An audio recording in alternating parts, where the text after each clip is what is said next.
Bienvenue sur la chaîne du frère Paul-Adrien Lifestyle. Paul-Adrien, c'est moi, religieux, prêtre, catholique, dominicain, lifestyle, parce que c'est l'immersion dans la vie religieuse au XXIe siècle. Vlog, débat ce soir. Pour ou contre les relations amoureuses entre chrétiens et non chrétiens. C'est notre première vidéo sur cette chaîne. On s'abonne. On a le TikTok, on a l'Instagram. On a aussi la première chaîne YouTube. C'est plutôt du caté, mais là, c'est nouveau. Donc, allez-y, abonnez-vous. Aujourd'hui, un débat. Pour ou contre les relations amoureuses entre chrétiens et non chrétiens.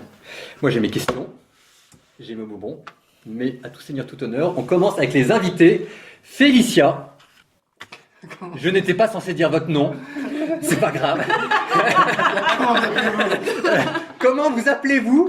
Quel est votre âge? Est-ce que vous êtes chrétienne? Est-ce que vous êtes déjà sorti avec un non chrétien? Qu'est-ce que vous étudiez? On veut tout savoir, parlez-nous de vous, il n'y a que ça qui nous intéresse. Ok, moi je m'appelle Félicia, j'ai 22 ans et je suis étudiante en pédicuripodologie sur Paris.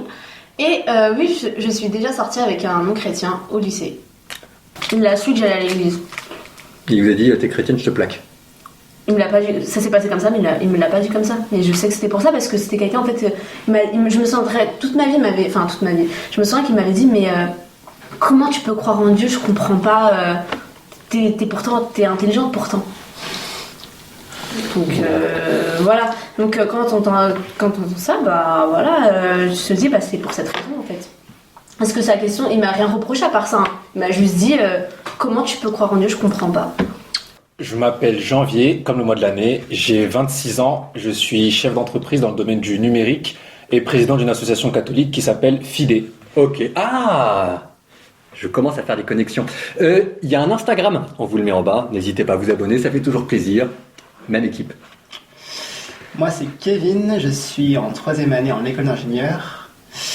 J'ai 22 ans et je ne suis jamais sorti avec une non-catholique. C'est vrai, je ne suis jamais sorti avec une non-catholique. Ok, première question. Question ardoise, vous êtes prêts? 10 secondes. Elle est où? Alors. Vous apprenez à votre famille que vous sortez avec un non-chrétien. Réaction de votre famille, elle est contente, elle n'est pas contente, votre famille est pour, votre famille est contre.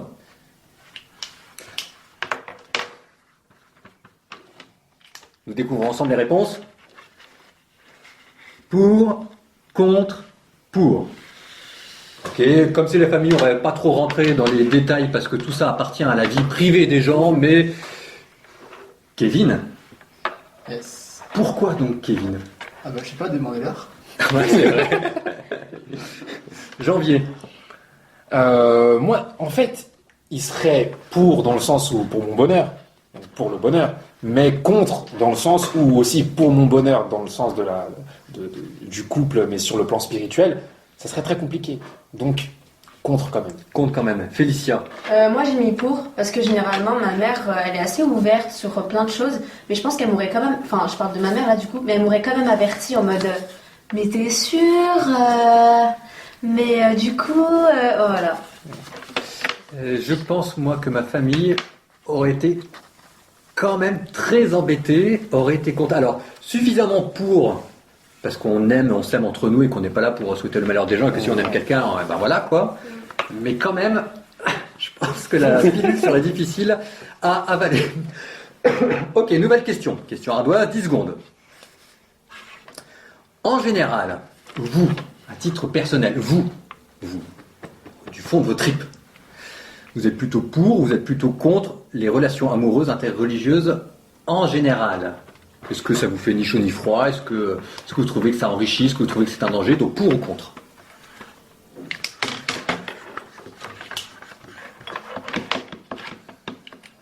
Go!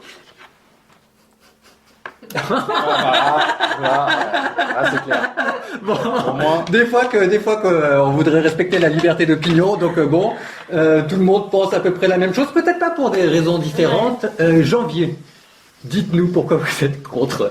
moi, je suis contre parce que je me dis, je préfère être avec une personne qui partage ma conviction religieuse, qui est ma foi catholique, même me mettre avec une personne qui est évangélique, pour moi, ça serait compliqué, parce qu'on va critiquer un peu la Vierge Marie, les saints, la papauté, le purgatoire, je vais pas accepter. Même avec une personne qui est de confession musulmane, il y aura une incompréhension sur le Christ, non mais il n'a pas été crucifié, etc. Je vais pas accepter non plus. Et une personne athée qui va me dire, je crois pas en Dieu. Trop compliqué, mon père. Félicia. Contre, pour des raisons plutôt pratiques, même si en soi ça pose beaucoup de problèmes aussi, peut-être qui sont sur des points fondamentaux. Aujourd'hui, je préfère préciser qu'aujourd'hui je suis contre, mais après je sais pas si mon avis peut changer d'ici demain, quoi. Enfin, on Si sait vous jamais. tombez amoureuse. Oui, voilà, c'est ça. Je sais pas comment je peux réagir, je sais pas si je suis prête à aller jusqu'au bout, mais aujourd'hui c'est vrai que préfère pas m'aventurer dans quelque chose qui me semble un peu dangereux pour moi. Kevin. Oui, je suis contre parce que c'est pas ce que je me souhaite. Mais après, si je rencontre la personne et que je tombe amoureux, c'est comme ça et je fais avec et on trouve les solutions. Mais voilà, d'un point de vue pratique, c'est vrai que c'est pas ce que je me souhaite. Ok.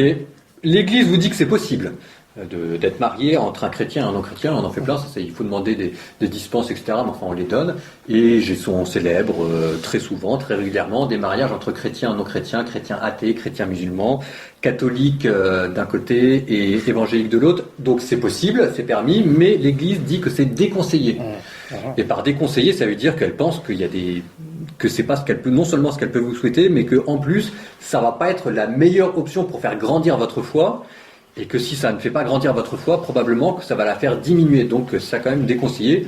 C'est-à-dire que si vous êtes amoureux d'une évangélique, si vous êtes amoureuse d'un musulman, vous avez le droit de vous marier avec lui, mais il faut être bien conscient, et c'est à vous de savoir ce que vous voulez vivre et où vous voulez aller. Question ardoise. Religion ou amour? C'est quoi la priorité? 10 secondes.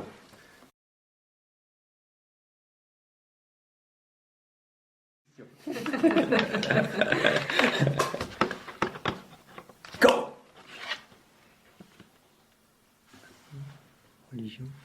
Religion.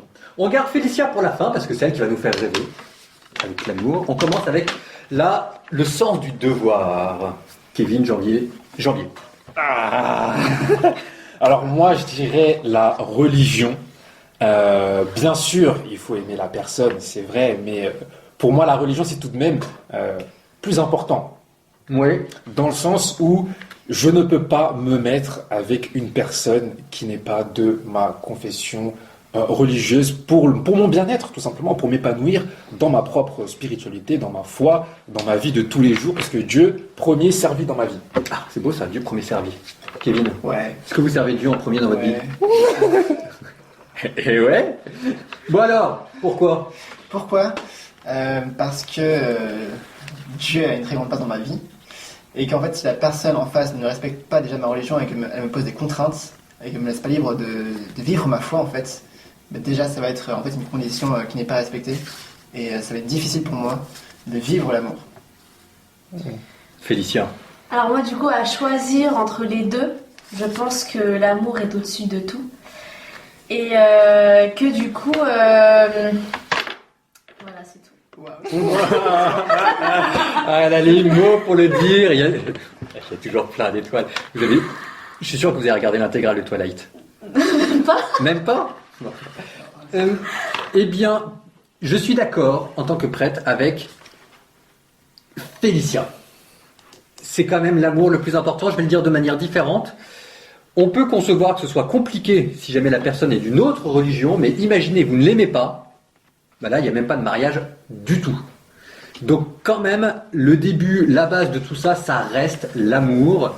Et de fait, après, la religion, c'est important pour essayer de faire perdurer cet amour. Mais là, la religion va être au service de l'amour. Parce que il faut aimer son conjoint. Bon, nouvelle question. Est-ce qu'il faudrait faire des différences si l'autre personne était évangélique, musulmane ou athée? Différence de quoi? Alors, la question c'est, est-ce que c'est la même chose? Ah, je me suis mal exprimé, je reformule la question. J'ai répondu. Elle a déjà. J'ai compris la question. La question c'est, est-ce que quand on sortait avec une personne d'une autre religion, c'est à peu près les mêmes joies et les mêmes difficultés pour tout le monde, quelle que soit sa religion? C'est les mêmes questions qui se posent, qu'elle soit athée, musulmane, évangélique, ou bien est-ce que ça peut être plus facile ou plus difficile avec une religion ou une autre religion? Donc la question c'est, est-ce qu'il faut distinguer dans les religions de votre ami? C'était clair comme question? Ouais. Je trouve que c'était clair. Ouais. J'ai compris direct. Go! Félicia qui a compris direct. Oui, oui, non. Je vais aller pour la question. Il n'a pas dû comprendre la question. Alors on va voir, il commence par répondre et puis on va voir si jamais il avait bien compris. Ben, non, ce n'est pas la même chose que quand la personne est une juive ou. Ah oui, donc en fait vous voulez dire oui. En fait, c'est ça. Oui, c'est ça. Donc, non mais non, c'est bon, ça marche, on a compris. Oui, ok. Avec qui ce serait le plus compliqué? Avec dans les religions que je connais, parce que je pense qu'il y a encore des religions exotiques, je pense avec une personne musulmane. Et avec qui ce serait le plus facile pour vous? Juive ou orthodoxe ou orthodoxe, ouais, orthodoxe. Avec qui ce serait le plus facile et avec qui ce serait le plus difficile? Bah, moi, je pense que ça serait même plus facile, en fait, de vivre avec un mariage avec une personne qui est complètement athée, qui ne croit pas en Dieu, que d'une personne qui croit. Parce que celui qui ne croit pas en Dieu, il a peut-être une vision vierge de Dieu, alors que celui qui, par exemple, est musulman, il a déjà sa conception de Dieu, et ça me paraît un peu plus compliqué. Du coup. Il change de question. Non, non. On a le droit de faire ça? Non, il a quand même changé. Ok, non, d'accord, d'accord, non. Donc là, on avait un non qui voulait dire oui, là, on avait un oui qui voulait dire oui, et là, on avait un oui qui voulait dire non. On y va. Alors pour moi, il faut distinguer les religions, mais ça reste tout de même difficile. Ouais. Pour vis-à-vis des musulmans, tout simplement, ce serait une difficulté qui sera tournée sur Christ ou non Christ, et avec les évangéliques, ça sera tourné sur voilà, la Vierge Marie, les saints, la papauté. Donc de toutes les manières, je vais me sentir blessé, que ça soit dans les deux camps finalement, dans les deux cas. Ouais. Quand même, si c'est une personne chrétienne, on partage quand même plus de points en commun qu'avec une personne musulmane. Alors, Ça dépend. En fait, c'est que là, après, on est plus dans les détails. Et je pense que dans les détails, on est plus... Mais tu seras jamais d'accord avec la oui, personne c'est dans les sûr. détails en fait.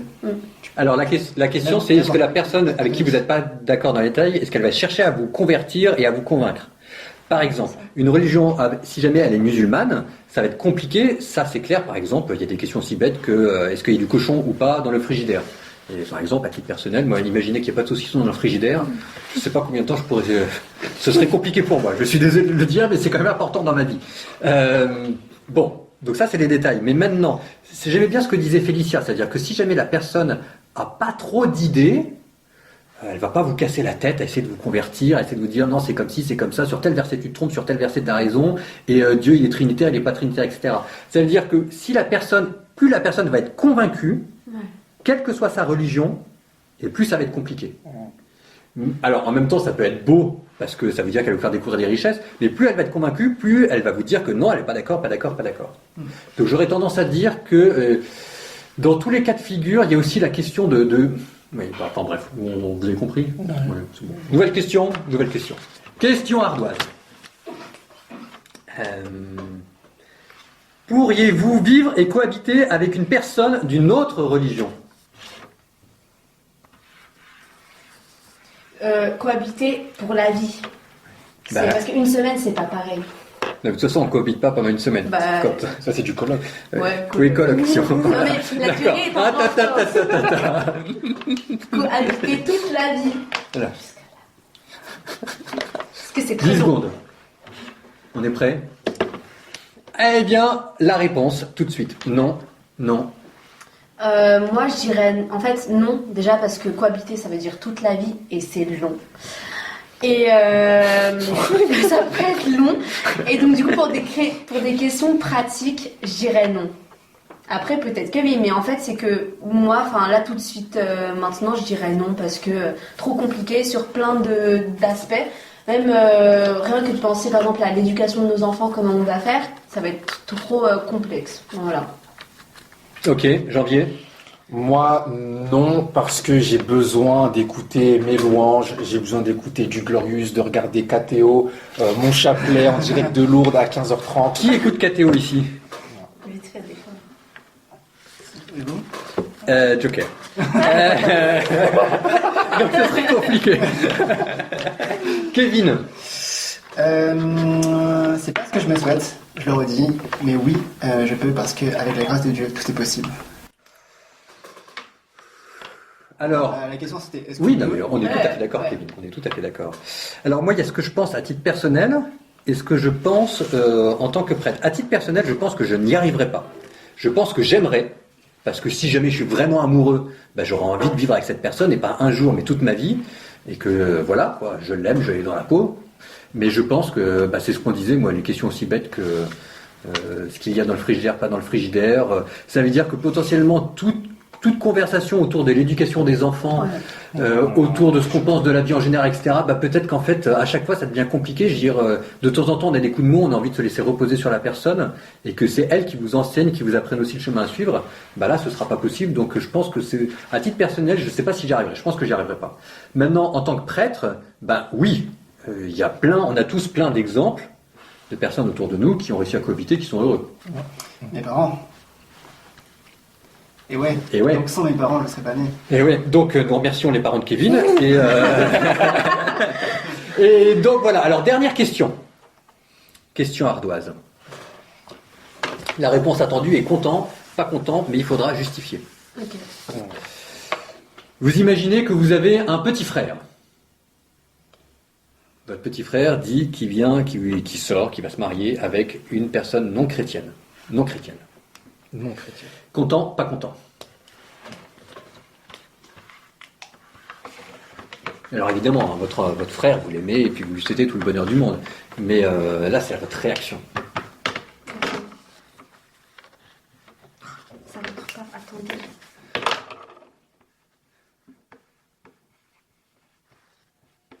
C'est toujours compliqué. Hein, Dis donc, c'est... On y va. Go, on montre. Pas content, triste, pas content, pas content. Oh bah dis donc, ça rigole pas. Hein. Ça rigole pas. Oh, on n'aime pas beaucoup notre frère, c'est pour ça. Alors, bah quand même, vous êtes content quoi. Il a trouvé quelqu'un. Non? Mais, Oui, mais- il va en chier Oui, toute sa mais- vie, quoi. Est-ce qu'il est, il est chrétien, le petit frère? Oui, il est chrétien, votre petit frère. Il va comme vous, il va à la messe donc, tous les dimanches. Donc votre première réaction, c'est pas content. Moi, j'aurais dit plus triste que pas content. Ça m'aurait attristé. Parce que, enfin, je vois que je serais contente. Déjà, oui, peut-être je serais contente parce que lui, ça va lui apporter son bonheur et ça, c'est cool. Mais triste parce que peut-être qu'il s'imagine pas à quel point ça peut être compliqué. Enfin, après, il peut l'assumer, tant mieux. Mais c'est juste que parfois, je pense que ça peut être compliqué. Voilà. Janvier? Moi, pour moi, déjà, je m'imagine que mon frère, c'est un beau gosse. Donc, je me dis, automatiquement, pourquoi est-ce que tu es parti chercher une personne non chrétienne alors que pour un beau gosse, t'as des catholiques dans la On choisit messe. pas, c'est l'amour. Oui, ça tombe mais- comme ça, quoi. Ouais, C'est la mais- chimie secrète, quoi. Elle tombe pas du ciel, mon père. C'est vrai. Oh, quoi, oui, je sais pas. Oui, bon, d'accord. Donc, non, moi, je serais triste. Je serais triste, heureux pour lui, entre guillemets. Mais dans le fond, je vais me dire, mais ta foi, finalement, est-ce que c'est important pour toi? Moi, en tout cas, c'est la question que je vais me poser. Est-ce que pour lui, Dieu, sa foi catholique, est-elle importante pour lui?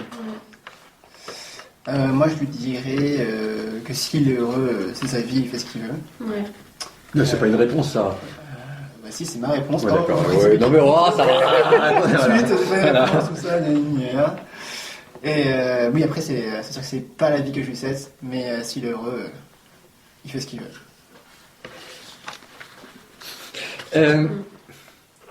Moi, je suis content. Ouais. Je suis content, et vous pouvez pas. C'est hyper violent. Même si jamais vous n'êtes pas content, il faudra quand même, je pense, prendre sur vous. Ah oui, ça, je suis d'accord. Parce Oui, que oui, voilà, Non, moi, j'ai plus l'interroger Alors. peut-être Oui, je suis d'accord. Voilà, ça. de Non. façon bienveillante. Félicia, ce que vous allez faire, c'est que vous allez dire, je serais très content de faire sa connaissance. Parce qu'en fait, ça dépend, il y a tellement de vies différentes, etc. Est-ce que c'est quelqu'un qui était chrétien, qui n'est plus chrétien? Est-ce que c'est quelqu'un qui se pose des questions? Est-ce que c'est quelqu'un qui est musulman? Est-ce que c'est un athée convaincu? Ce que je veux dire, c'est que cette personne qui est en face de vous, que votre frère aime, il a des raisons de l'aimer et que faites-lui confiance. Vous êtes d'abord là pour faire confiance avec votre frère. Donc, moi, j'aurais tendance à dire que vous êtes content et que oui, il y a une question qui se pose. Bon, on n'est pas pressé. On va se faire un petit resto, un petit sushi, et puis on va papoter, et puis on va voir. Et si jamais vous voyez que la personne en face de vous n'est pas très violente, etc., bah, vous ferez une petite phrase avec votre frère un jour, et puis le reste, ça lui appartient à lui, à la préparation mariale. Évidemment, c'est pas ce que vous lui avez souhaité. C'est pas ce qu'on souhaiterait pour tout le monde, mais en attendant, bon, bah voilà quoi. Wait and see quoi. Faut laisser une chance au produit. Bien sûr, il faut laisser une chance, mais après, oui, je serais contente pour lui, mais en fait, le problème, c'est qu'il y a beaucoup de mais quand même. Ah, il y a beaucoup de mais. Et ouais. Je peux pas. Si je vois qu'il y a des chemins plus simples, je me dis pourquoi tu prends le truc le plus compliqué. Après, ça peut être bien, hein. Enfin, pourquoi pas? Pourquoi pas? Pourquoi pas? Alors, ça va être la fin de notre débat. En une phrase, le message que vous avez voulu faire passer, vous, les relations interreligieuses, qu'est-ce que vous en pensez? Moi, je dis l'amour au-dessus de tout, mais du coup... Non, attends, je recommence. L'amour au-dessus de tout, et entourez-vous de personnes qui peuvent vous faire grandir dans l'amour et dans la foi. Amen. Janvier. L'amour au-dessus de tout, 1 Corinthiens 13, mais aussi entourez-vous de personnes de confession catholique. C'est mieux pour vous. Si vous êtes en relation avec une personne qui ne partage pas votre foi, bien je prie pour vous, parce qu'il n'y a pas de facile au quotidien. Mais comme on dit, l'amour vaincra. L'amour vaincra. Ouais. En une phrase, oui, c'est possible d'aimer et de se marier avec un non-chrétien, on a tous des exemples, mais, c'est toujours la même phrase, mais c'est déconseillé, c'est d'ailleurs ce que vous dit l'Église, c'est déconseillé. Je mettrai un lien vers un beau petit document de Vatican, la Sacrée Congrégation de la Doctrine pour la foi, sur le mariage entre chrétiens et non-chrétiens. C'est déconseillé parce que si ça va être difficile de le faire grandir dans votre foi, ça fait plus d'une phrase ça. Ça fait plus d'une phrase. L'amour vaincra. Vous nous mettez en bas dans les commentaires, vous, ce que vous pensez, ce qu'il faudrait changer, pas changer, vos témoignages, votre avis, vos questions. Ça fait enrichir le débat. Plus on a de témoignages et plus ça aide. On s'en refera d'autres sur d'autres thèmes. J'espère que ça vous a plu. Et puis, go pour la prochaine fois. L'amour vaincra.